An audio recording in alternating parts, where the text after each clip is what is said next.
एक लग्न प्रेम कहाणी भाग 17. अवनी विचार करत बसलेली होती तेवढ्यात अवनीला अंजलीचा कॉल येतो. अंजलीचा कॉल आलेला बघून अवनी कॉल रिसीव्ह करते. हॅलो, अगं अवनी, तू कुठे आहेस? अचानक तू इथून कुठे निघून गेलीस? मला सिद्धार्थकडून तुझं आणि जयचं नातं समजलेलं आहे. तू कुठे आहेस मला पटकन सांग आणि तुझ्या घरचासुद्धा मला ॲड्रेस दे. अंजलीचे बोलणे ऐकून अवनी अंजलीला तिच्या घरचा ॲड्रेस देते आणि थोड्याच वेळात अंजली अवनीच्या घरी पोहोचते आणि अचानक तिला जयचा धक्का लागतो. इडियट, बघून चालता येत नाही का? अंजली रागाने जयकडे बघते आणि ओरडतच बोलते. तेच जयसुद्धा रागात अंजलीकडे बघतो आणि बोलतो, एक मिनिट, तू माझ्या घरी आलेली आहेस, त्यामुळे बोलताना नीट बोल. आणि काय काम आहे गं तुझं एवढ्या रात्री इथे? हे बघ, मी माझ्या मैत्रिणीला भेटायला इथे आलेले आहे, तुम्हाला नाही, त्यामुळे बाजूला व्हा. आणखीन एक महत्त्वाचे, तुमच्यामुळे खरं तर अवनीला त्रास होत आहे. एवढे दिवस तुम्ही कुठे होता? तुम्हाला तुमच्या बहिणीची काळजी नव्हती का? बघा तिला किती त्रास होत आहे या सगळ्या गोष्टींचा. अंजली रागाने बोलत होती. तेच अंजलीचे बोलणे ऐकून जयसुद्धा रागात तिच्याकडे बघतो आणि बोलतो, हे बघ, तू खूपच जास्त बोलतेस असं नाही का वाटत तुला? मला समजतं आहे काय करायचे आणि काय नाही ते. मला माझ्या बहिणीची चांगलीच काळजी आहे. तू मला उगीच नको ते शिकवू नकोस. अंजली आणि जय या दोघांची अशीच वादावादी चाललेली होती. दोघेही एकमेकांसोबत भांडत होते. त्यांचा आवाज अगदी वरतीपर्यंत येत होता. दोघांची भांडण ऐकून अवनी बाहेर येते. अरे अरे अरे, तुम्ही दोघे असे भांडत का आहात? अवनी, हा तुझा बघ ना इडियट भाऊ कसा सारखा बोलतोय. मी इडियट नाही, तू इडियट आहेस, समजलं का? जयसुद्धा रागाने बोलतो.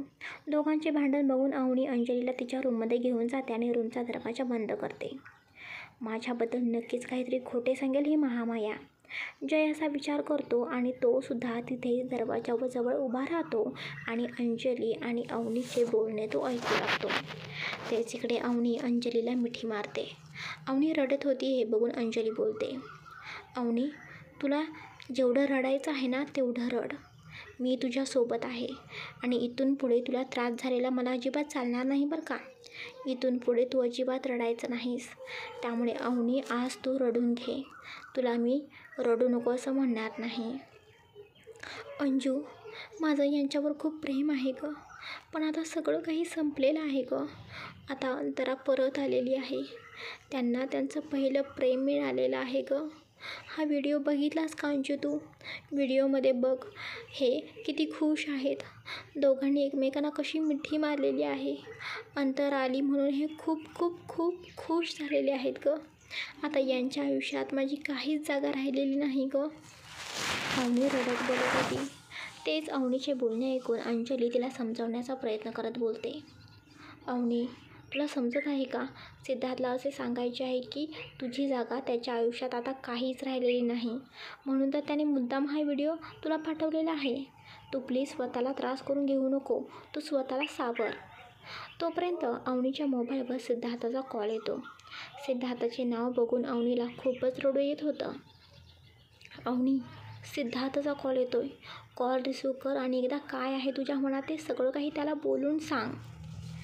नाही, यांना हे काय सांगायचे आहे की माझी त्यांच्या आयुष्यात काहीच जागा राहिली नाही आणि माझी हे सगळं काही ऐकायची, सहन करण्याची अजिबात ताकद नाही गं.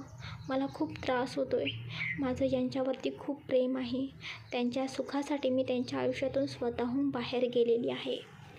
अवनी आणि अंजली दोघीही बोलत होत्या. तेच बाहेरून जय हे सगळं काही त्या दोघींचं बोलणं ऐकत होता.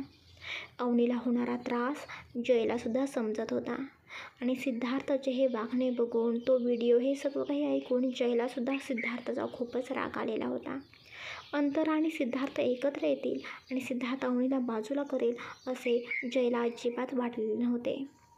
अवनी सिद्धार्थचे कॉल अजिबात रिसीव्ह करत नव्हती, म्हणून इकडे सिद्धार्थ जयला कॉल करतो. जय पटकन कॉल रिसीव्ह करतो. हॅलो जय, अरे अवनी कुठे आहे? ती माझा कॉलच रिसीव्ह करत नाही.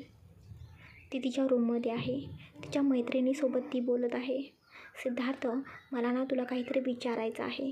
सिद्धार्थ, आता तू कोणासोबत आहेस मला जरा खरं खरं सांगशील का? मला असं समजलं की तू आणि अंतरा आता एकत्र आलेला आहात. इथे तुझ्यामुळे माझ्या बहिणीला अवनीला खूप त्रास होत आहे. तिला या सगळ्या गोष्टी सहन होत नाहीत. तिने लग्नाच्या वेळी कसलाच विचार न करता तुझ्याशी लग्न केले. अवनी तुझ्यावर खूप प्रेम करते, पण तू तुझं काम झाले त्यामुळे तिला जवळ घेणार नाहीस, बरोबर ना? आता अंतरा आलेली आहे ना? तेच इकडे सिद्धार्थ काहीच न बोलता कॉल कट करतो. सिद्धार्थच्या हे वागणे बघून जयला खूपच राग आलेला होता. सिद्धार्थला खूपच ॲटिट्यूड आहे असं जयला वाटत होतं. जय पटकन विकासला म्हणजे त्याच्या असिस्टंटला कॉल करतो. हॅलो विकास, मला पटकन सिद्धार्थविषयी सगळी काही माहिती पाहिजे.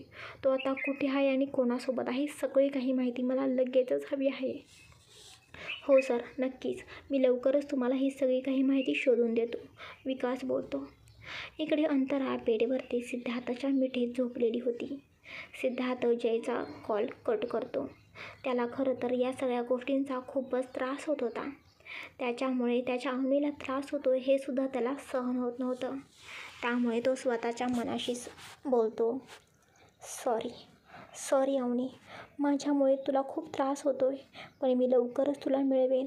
अंतरा परत येण्यामागचं काय हेतू आहे हे मला जाणून घेण्यासाठी हे सगळं काही करावं लागतंय. पण एकदा या सगळ्या काही गोष्टींचा तपासणा झाला ना, मग तू फक्त माझी होशील. आपल्यामध्ये कोणी येणार नाही, फक्त तू आणि मी एवढंच आपलं सुंदर आयुष्य असेल. I miss you Avni, I miss you. तिकडे अविनाश रावांनासुद्धा टेन्शन आलेले होते. अंतरा परत आलेली आहे. अंतरामुळे सिद्धार्थ आणि अवनीच्या दुरावा येऊ नये असं त्यांना वाटत होतं. ते अंतराला चांगलेच ओळखत होते. अंतरा नक्कीच काहीतरी करेल अशी त्यांना खात्री होती. सिद्धार्थ अवनीला सोडून जाऊ नये असे त्यांना मनापासून वाटत होते. सिद्धार्थ आणि अवनीला काही पण करून एकत्र आणले पाहिजे असा त्यांच्या मनामध्ये विचार सुरू होता. तोपर्यंत त्यांच्या मेन दरवाजाची बेल वाजते. अविनाशराव दरवाजा उघडतात आणि समोर त्या दोघांना बघून आश्चर्यचकित होतात. समोर सिद्धार्थ आणि अंतरा दोघेजण उभे होते. सिद्धार्थ आणि अंतराला एकत्र बघून अविनाशरावांना खूपच राग आलेला होता. तोपर्यंत पाठीमागून सीमासुद्धा बाहेर येते आणि अंतराला बघून आता मात्र सीमा खूपच खुश झालेली होती. त्या आनंदाने बोलतात, अंतरा बेटा, आलीस तू? हो आई, मी परत आलेली आहे. अंतरा आतमध्ये येते आणि पटकन तिच्या बाबांना मिठी मारतच बोलते, बाबा, मी तुम्हाला खूप म्हणजे खूप मिस केलं. मी सगळ्यांनाच खूप मिस केलं. मी तुमच्यापासून कशी 3 महिने राहिले माझं मला समजत नाही. मला ना तिकडे राहिल्यानंतर तुमची खूप आठवण येत होती. पण काय करणार ना, माझ्या करिअरसाठी मला हे सगळं काही करावे लागले आणि मी जे काही केलं त्यासाठी खरंच आय एम सॉरी. मला तुम्हाला कोणालाही दुखवायचे नव्हते.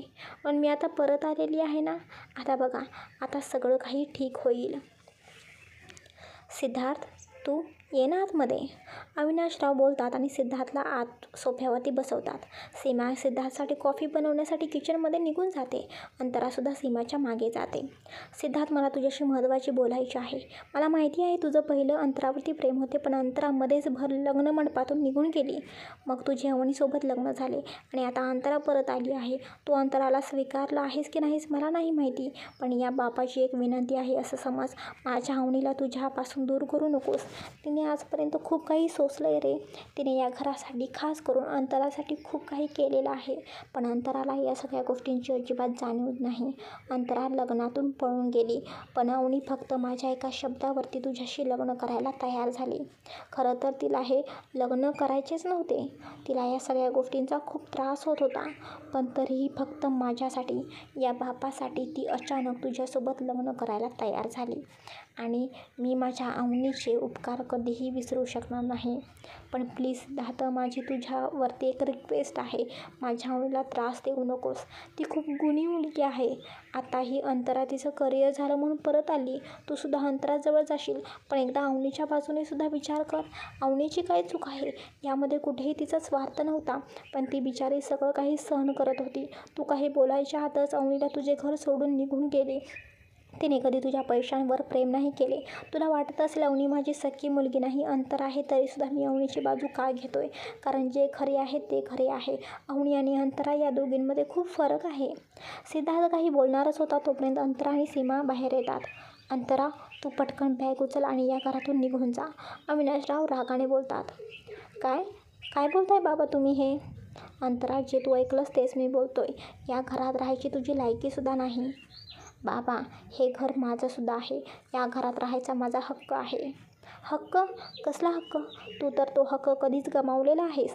ज्यावेळी तू भर लग्न मंडपातून पळून गेलीस, तू कधी माझा विचार केलास? या घरचा विचार केलास का गं?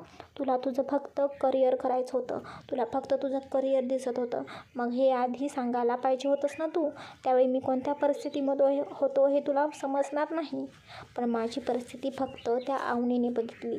ती फक्त माझ्या एका शब्दावरती या सिद्धार्थरावांसोबत लग्न करण्यासाठी तयार झाली.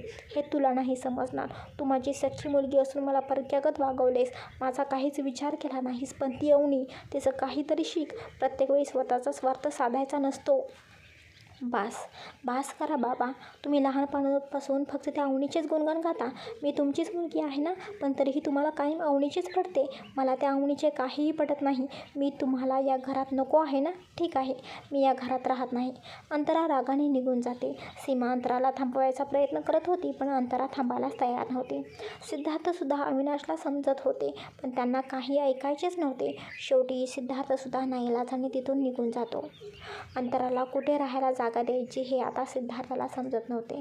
सिद्धार्थ घरी कॉल करतो. हॅलो मॉम, अंतराला मी आपल्या घरी आणू शकतो का? तिला सध्या घराची गरज आहे. तिच्या बाबांनीसुद्धा तिला घरी ठेवले नाही. तिने जे काही केलं तिच्या करिअरसाठी केलं. आपण तिला माफ करूया का? नाही सिद्धार्थ, आता मी त्या मुलीला कधीच माफ करू शकत नाही. आणि तिला या घरातसुद्धा मी तिला अजिबात येऊ देणार नाही. तू तिला या घरात आणायचं नाहीस. माझी सून फक्त अवनी आहे, अंतरा नाही. तू आता त्या नालायक अंतराला विसर. सिद्धार्थची मॉम रागात बोलते आणि कॉल कट करते. सिद्धार्थलासुद्धा आता समजत नव्हते आता नक्की अंतराला राहायला जागा द्यायची तरी कुठे? तो त्याच्या घरीसुद्धा तिला घेऊन जाऊ शकत नव्हता. त्याला एक आयडिया सुचते. तो अंतराला तिकडे घेऊन जातो. सिद्धार्थ, आपण हे कुठे आलेलो आहोत? अंतरा, हे सुद्धा माझं घर आहे. इथे आपण राहू शकतो. तू काही दिवस इथेच राहा. ठीक आहे, चालेल, अंतरा खुश होत बोलते, कारण ते घरसुद्धा खूप मोठे होते. अंतरा आनंदाने सिद्धार्थला मिठी मारते. Siddharth, thank you so much. तू माझी खूप काळजी घेत आहेस. I love you so much. I love you Siddharth. सिद्धार्थसुद्धा नाईलाजाने अंतराला मिठी मारतो. अंतरा, आता तू इथे आराम कर. तुला जे काही पाहिजे असेल ते सगळे इथे आहे. मी उद्या एका मेडला जेवण बनवण्यासाठी घरी बोलावतो. ते तुझ्यासाठी स्वयंपाक वगैरे करतील. Take care. एवढं बोलून सिद्धार्थ घरी जायला निघतो. अंतरासुद्धा आनंदाने रूममध्ये निघून जाते. तेच इकडे सिद्धार्थ त्याचा मोबाईल बाहेर काढतो आणि अवनीचा फोटो ओपन करून एकटक तिच्या फोटोकडे बघू लागतो. आणि त्या फोटोकडे बघून मनातच बोलतो, Avani, I miss you. I love you. मी तुला खूप मिस करत आहे गं. लवकरच अवनी, तू फक्त माझी होशील. फक्त थोडा वेळ. असं बोलून सिद्धार्थसुद्धा त्याच्या रूममध्ये निघून जातो. अंतरा सिद्धार्थचा हात पकडते. सिद्धार्थ, प्लीज मला सोडून जाऊ नकोस. माझ्यासोबत राहा. मला तुझी गरज आहे.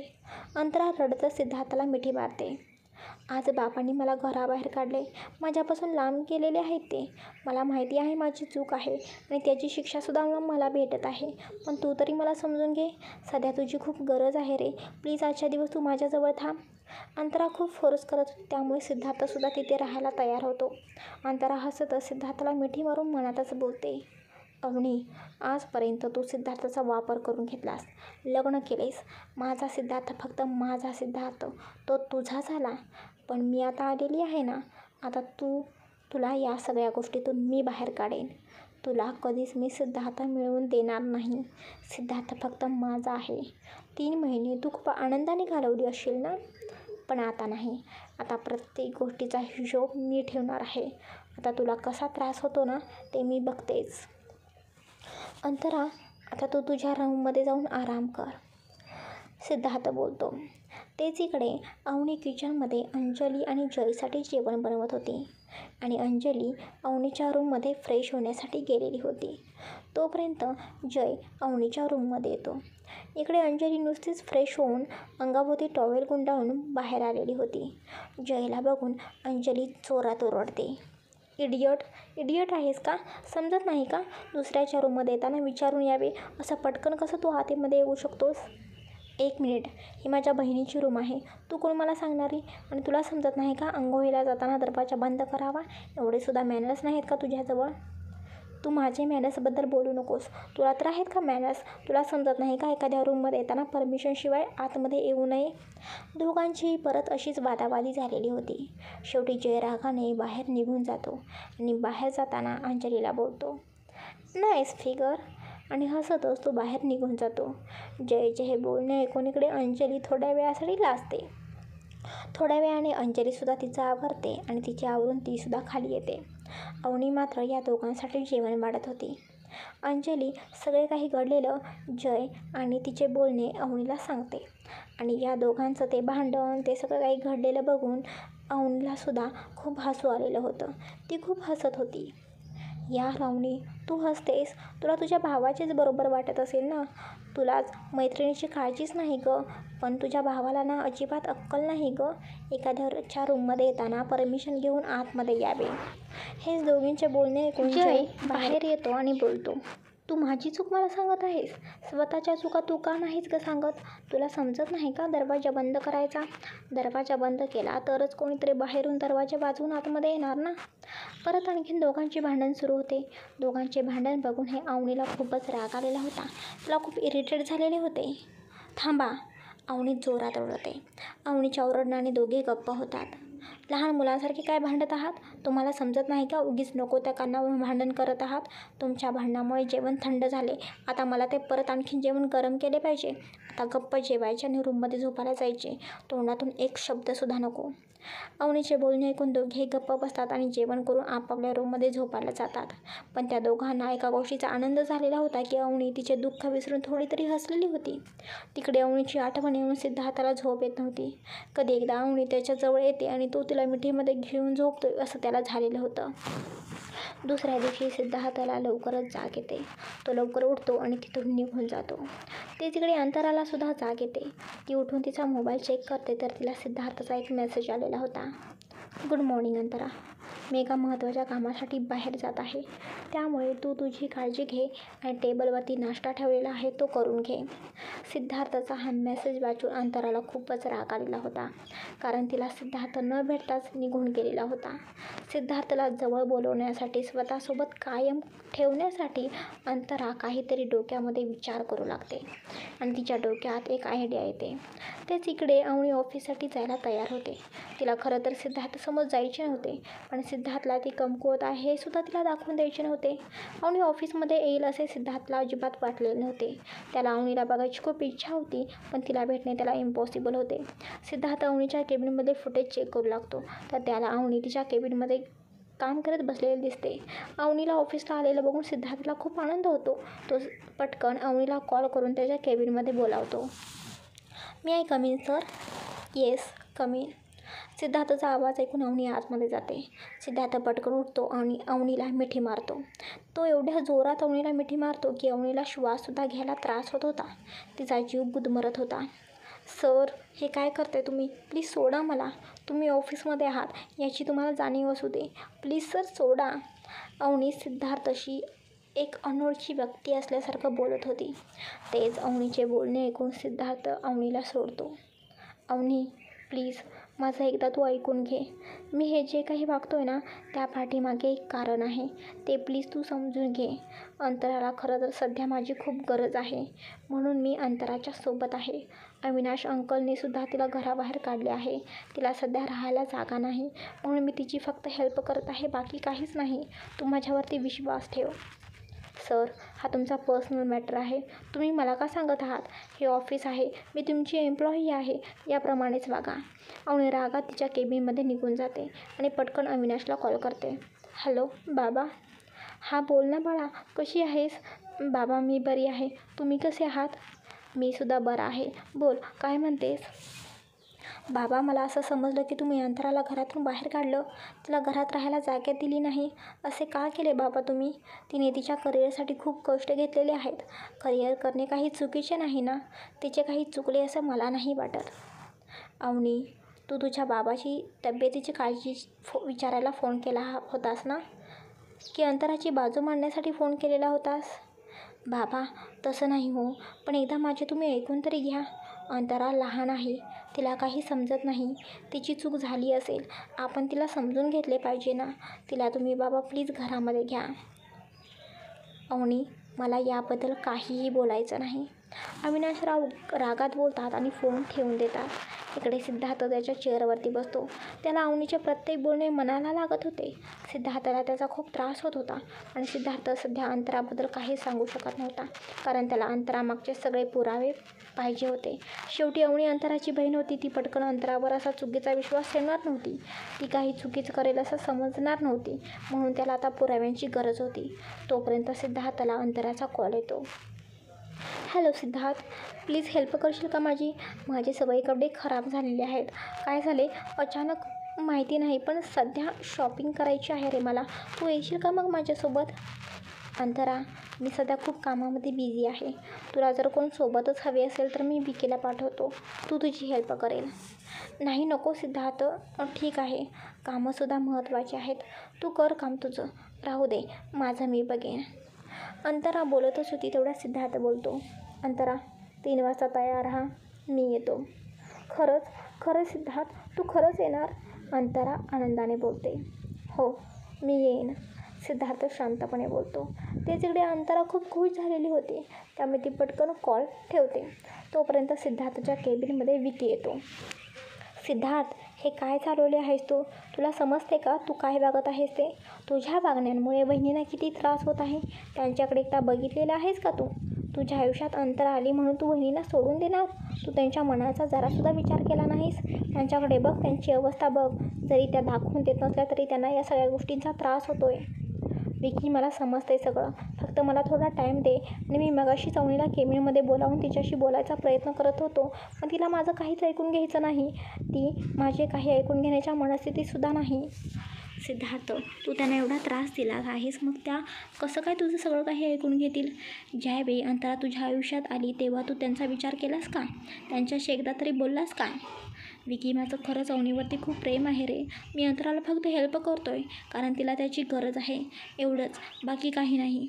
आणखीन एक, मी आत्ताच 3 वाजता अंतरासोबत शॉपिंगला जाणार आहे. तू बाकीची कामं बघ. काय, तू अंतरासोबत शॉपिंगला जाणार आहेस? मस्त. आता तर बोललास तुझं बहिणींवरती प्रेम आहे, आणि आता शॉपिंगसाठी कोणासोबत? अंतरासोबत. ग्रेट. हे तुझे प्रेम आहे का? सिद्धार्थ त्याच्या बोलण्याचा थोडा वेळ विचार करतो आणि काहीच न बोलता बाहेर निघून जातो. हे काय काम करत बसली आहेस? बास कर आता काम, आपण शॉपिंगला जायचे आहे. अंजली अवनीच्या केबिनमध्ये बोलते. हे काय मध्ये शॉपिंगला? आपण ऑफिसमध्ये आहोत, हे काम महत्त्वाचे आहे. अगं अवनी, काम होतच राहतील गं. मी निशालासुद्धा बोलवलेले आहे, आपण आत्ताच शॉपिंगला जायचे आहे. अगं का पण? अवनी विचारते. अगं माझ्या आजीचा बर्थडे आहे ना, मग थोडी शॉपिंग करायची आहे. आता तू पटकन कामावर, निशासुद्धा येत आहे, आपल्याला जायचं आहे. खरं तर अवनीला कुठेही जायची इच्छा नव्हती, तरीसुद्धा ती अंजलीसाठी बाहेर जायला तयार होते. बरं ठीक आहे, जाऊया, पण मी एकदा दादालासुद्धा तसं सांगते. ओके, सांग, अंजली तोंड वेडवाकडं करत बोलते. त्याच इकडे अवनी जयला कॉल करते. हॅलो दादा, ऐक ना, मी थोडं शॉपिंगसाठी बाहेर जात आहे, मग मी जाऊ का बाहेर? हो जा ना बाळा, पण तू तुझी काळजी घे. आणि तुझ्यासोबत कोण आहे? दादा, अंजली आणि निशा आहेत माझ्यासोबत. काय, तू त्या अंजलीसोबत बाहेर जात आहेस? तिला स्वतःची काळजी घेता येत नाही आणि ती काय तुझी काळजी घेणार आहे? तू तिच्यासोबत अजिबात जायचं नाहीस. तू एक काम कर, निशासोबत जा. निशा तुमच्या दोघींपेक्षा लहान आहे, पण तिला चांगलंच समजतं. ती तुझी काळजी घेऊ शकते. ती अंजली नाही घेऊ शकत. तिला स्वतःचं काही समजत नाही, दुसऱ्याचं काय बघणार आहे? अंजलीसुद्धा जयचे बोलणे ऐकत होती. तिला खूप राग येतो. ती पटकन अवनीच्या हातातला मोबाईल घेते. काय, तुम्ही काय बोललात? मी स्वतःची काळजी घेऊ शकत नाही? तुम्हाला येते का स्वतःची काळजी घेता? स्वतःला खूप शहाणे समजता ना तुम्ही, पण तुम्हाला तर काहीच येत नाही. एक नंबरचे तुम्ही अडाणी पिंडोक आहात आणि मला शिकवता. रूममध्ये येताना आधी दरवाजा वाजवून येतात, हे सुद्धा कॉमन सेन्स नाही तुम्हाला. अंजली रागाच्या भरात बोलत होती. तेच इकडे जय रागाने बोलतो. ए बाई, तू कोणता विषय कुठे घेऊन जात आहेस? तुम्हाला काय करायचे? मी कुठलाही विषय कुठेही घेऊन नेईन. तुम्ही का माझं नाव आधी काढलं होतं? तुम्हाला समजत नाही का? परत जय आणि अंजली या दोघांची वादावादी सुरू होते. तोपर्यंत तिथे निशा येते. वहिनी, ही कोणासोबत एवढी भांडत आहे? कोणाचा राग करत आहे ही एवढी? जयदादासोबत बोलत आहे ती. अजिबात या दोघांचं पटत नाही. अवनी हसत बोलते. बापरे, आता काही खरे नाही जयदादाजी. निशासुद्धा बोलते. अंजली, आता बास कर तुझा फोन. आता भांडायचे बंद कर. मी इथे कशासाठी आलेली आहे? आपल्याला शॉपिंगला जायचे आहे आणि तू काय करत आहेस? निशा ओरडून बोलते. जाऊया, मलासुद्धा या माणसाशी बोलायला अजिबात इंटरेस्ट नाही. अंजली रागाने फोन ठेवते आणि तिघीही शॉपिंगसाठी निघून जातात. तिकडे सिद्धार्थ आणि अंतरा शॉपिंगसाठी आलेले होते. सिद्धार्थ फक्त अंतराजवळ उभा होता आणि अंतरा बरेच वेळ कपडे बघत होती आणि सिद्धार्थला त्यातला कोणता घेऊ विचारत होती. सिद्धार्थला काहीच इंटरेस्ट नव्हता, त्यामुळे तो काहीच बोलत नव्हता. त्याला एक ड्रेस खूप आवडतो. तो पटकन तो ड्रेस बाजूला काढायला लावतो आणि पॅक करायला सांगतो. सिद्धार्थ, यार प्लीज सांग ना, आता कोणता ड्रेस घेऊ? अंतरा, मला तुमच्या मुलींच्या ड्रेसमधलं काहीही समजत नाही. तुला जे आवडेल ते तू घे, ओके? सिद्धार्थ थोडेसे रागात इरिटेट होत बोलतो. तेच सिद्धार्थाचे बोलणे ऐकून अंतराचा सुद्धा थोडा मूड खराब होतो. ती रागाने इकडे तिकडे बघू लागते. तोपर्यंत तिचे लक्ष निशा, अवनी आणि अंजली त्या तिघींकडे जाते आणि इकडे अंतराच्या मनात एक आयडिया येते. ती पटकन अवनी जिथे उभा होती त्यांच्या बाजूला थोडीशी उभा राहते आणि तिथूनच सिद्धार्थाला हाक मारते. सिद्धार्थ, पटकन इकडे. हा ड्रेस कसा आहे? मी घेऊ का हा ड्रेस? सिद्धार्थ अंतराजवळ येत असतो. अंतराचा आवाज एवढा मोठा होता की बाजूला उभ्या असलेल्या अंजली, अवनी आणि निशा या तिघींचे लक्ष सिद्धार्थ आणि अंतराकडे जाते. सिद्धार्थ आणि अंतराला एकत्र बघून इकडे अवनीला खूप दुःख होत होते. तिला आतून त्रास होत होता, पण सगळ्यांना तिला हे दाखवून द्यायचे नव्हते. ती कमजोर आहे हे तिला दाखवून द्यायचे नव्हते, म्हणून ती स्वतःला सावरायचा प्रयत्न करत होती. सिद्धार्थचे लक्षसुद्धा अवनीकडे जाते. सिद्धार्थ पटकन तिकडे जातो. तू इथे काय करत आहेस? आणि एकटी? तुला एकटीने कसे काय लावून दिले जयने? तुला समजत नाही का? तू तुझ्या सेफ्टीची काळजी घेतली पाहिजेस. तुझ्या जीवाला धोका आहे, तरीसुद्धा तू एकटीने इथे कशी काय फिरू शकतेस? सिद्धार्थ अवनीकडे बघून बोलत होता. तेच इकडे अवनी रागाने बोलते. हे बघा मिस्टर देशमुख, मी तुमची कोणीही नाही, त्यामुळे तुम्ही माझी काळजी करू नका. आपण फक्त ऑफिसमध्ये बॉस अँड एम्प्लॉई एवढेच आपले नाते आहे. त्यामुळे प्लीज, मी कुठे जायचे, काय करायचे, माझ्यासोबत कोणाला न्यायचे हे तुम्ही मला नका सांगू. तुम्ही माझे कोणीही नाही. अवनी रागात तिथून निघून जाते. अवनीचा एवढा कॉन्फिडन्स बघून अंतरासुद्धा चकित होते, कारण आजपर्यंत तिने फक्त शांत बसलेली आणि सगळं काही सहन करणारी अवनी बघितलेली होती, पण आज अवनी सडेतर उत्तर देत होती. बघितलंस का सिद्धार्थ, या अवनीला कशाचेच काही वाटत नाही. तू एवढ्या काळजीने तिची विचारपूस करत होता, पण ती कशी बोलून गेली? मी सुद्धा तिला खूप कॉल करत होते, पण मला तिच्याशी बोलायचे होते, पण ती माझ्याशी बोलली नाही. माझे कॉल कट करत होती. कसला राग माझ्यावर काढत आहे समजत नाही. अंतरा मुद्दाम डोळ्यात पाणी आणत बोलते आणि मुद्दामच सिद्धार्थाचा हात पकडते. सिद्धार्थ अंतराकडे बघतो. सिद्धार्थाचा राग बघून अंतरा पटकन हात सोडते. सिद्धार्थ रागातच तिथून निघून जातो. अवनी, हे सगळं तुझ्यामुळे होत आहे. सिद्धार्थ, तुझ्यामुळे माझ्यावरती इतका चिडत आहे. या सगळ्या गोष्टींचा मी बदला लवकरात लवकर घेणार आहे. आता बघ मी तुला कसा त्रास देते. आता तू बघ मी काय काय करते ते. तिकडे अवनी स्वतःचे रडणे कंट्रोल करण्यासाठी वॉशरूममध्ये जात असते. तोपर्यंत तिच्या हाताला कोणीतरी पकडते आणि स्वतःकडे खेचून घेते. अवनी घाबरतच तिकडे बघते तर तो समोर सिद्धार्थ उभा होता. सिद्धार्थ पटकन अवनीच्या कमरेला पकडतो आणि स्वतःकडे खेचतो. अवनी, तुझी हिंमत कशी काय झाली माझ्याशी एवढ्या ॲटिट्यूडने बोलायची? आजपर्यंत माझ्याशी असं कोणीच बोलले नाही, पण तू बोललीस. प्लीज सोडा मला जाऊ दे. मी तुम्हाला बोलले ना तुम्ही माझे कोणीही नाही, मग तुम्ही का माझ्यावर एवढे हक्क दाखवत आहात? कोण आहात तुम्ही? अवनी रागाने बोलते. सिद्धार्थ रागाने अवनीच्या ओठांवरती ओठ ठेवतो. अवनी सिद्धार्थाला थांबवण्याचा प्रयत्न करत होती, पण सिद्धार्थ तिला खूप डीपली किस करत होता. हळूहळू अवनीसुद्धा सिद्धार्थला साथ देऊ लागते. आज पहिल्यांदा अवनी सिद्धार्थला किस करताना साथ देत होती. दोघांचे श्वास जड होऊ लागतात. श्वास घेताना त्रास होऊ लागतो. सिद्धार्थ अवनीपासून स्वतःचे ओठ बाजूला करतो आणि तिचा चेहरा ओंजळीमध्ये पकडतो आणि तिच्या डोळ्यामध्ये बघत बोलतो. अवनी, मला माहिती आहे तू माझ्यावरती रागावलेली आहेस, पण प्लीज माझं एकदा ऐकून घे. माझ्यावरती विश्वास ठेव. अविनाश काकांनी अंतराला घरातून बाहेर काढले, त्यामुळे तिला आता राहायला कुठेही जागा नव्हती. ती माझ्याजवळ हेल्प मागत होती, म्हणून मी तिला फक्त हेल्प करत आहे, एवढेच, बाकी काहीही नाही. हे सगळं प्रॉब्लेम सॉल्व्ह झाला की मी जयच्या घरातून तुला आपल्या घरी घेऊन जाईन आणि नंतर तू फक्त माझी असशील. आपण दोघे एकत्र राहू, फक्त थोडा वेळ. माझ्यावर विश्वास ठेव. आपण लवकरच एकत्र येऊया. सिद्धार्थाचे बोलणे ऐकून सिद्धार्थच्या बोलण्यावर अवनीचा विश्वास बसत नव्हता. तिला समजत नव्हते हे स्वप्न आहे की खरे आहे. सिद्धार्थ जे काही बोलतं यावर तिचा विश्वास ठेवायचा की नाही हे तिला समजत नव्हते, कारण तिला आणखीन एकदा कोणताही धक्का सहन करण्याची ताकद राहिलेली नव्हती. सिद्धार्थ अवनीच्या कानाजवळ येतो आणि बोलतो, मी तुझा नवरा आहे, त्यामुळे मी तुझ्यावर हक्क दाखवू शकतो. आता परत विचारू नकोस मी कोण आहे ते. तेजीकडे अंतरा सिद्धार्थला शोधत होती, तर निशा आणि अंजलीसुद्धा अवनीला शोधत होत्या.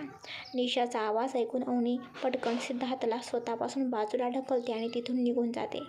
त्याला समजले होते की किस केल्यामुळे अवनी थोडी लाजलेली आहे, त्यामुळे सिद्धार्थच्या चेहऱ्यावरती सुद्धा स्माईल आलेली होती. खरं तर सिद्धार्थला आज अवनीसोबत पूर्ण वेळ घालवायचा होता. तो अवनीला बाहेर कुठेतरी घेऊन जाणार होता, पण अंजली आणि निशाने अवनीला बोलावले, त्यामुळे त्याचा सगळा काही प्लॅन फ्लॉप झाला. तिकडे अंतराला भीती वाटत होती की सिद्धार्थ अवनीसोबत तरी नसेल ना. चला गाईज, आजचा हा भाग कसा वाटला नक्की भरभरून कमेंट्स करून सांगा. आणि आपल्या या सिद्धार्थच्या डोक्यामध्ये नक्की काय आयडिया असेल, म्हणून तो असा वागत आहे, म्हणून तो अवनीला स्वतःपासून लांब आणि अंतराला जवळ करत आहे. अंतराचा काय तो नक्की भूतकाळ पुढे घेऊन येणार आहे, बघूया पुढच्या भागात. लगेचच तुम्हाला सगळं काही गोष्टी समजतील. तोपर्यंत आपल्या या कथेवरती नक्की भरभरून प्रेम करा आणि कमेंटसुद्धा करा. Bye, take care. पुढचा भाग उद्या प्रकाशित होईल.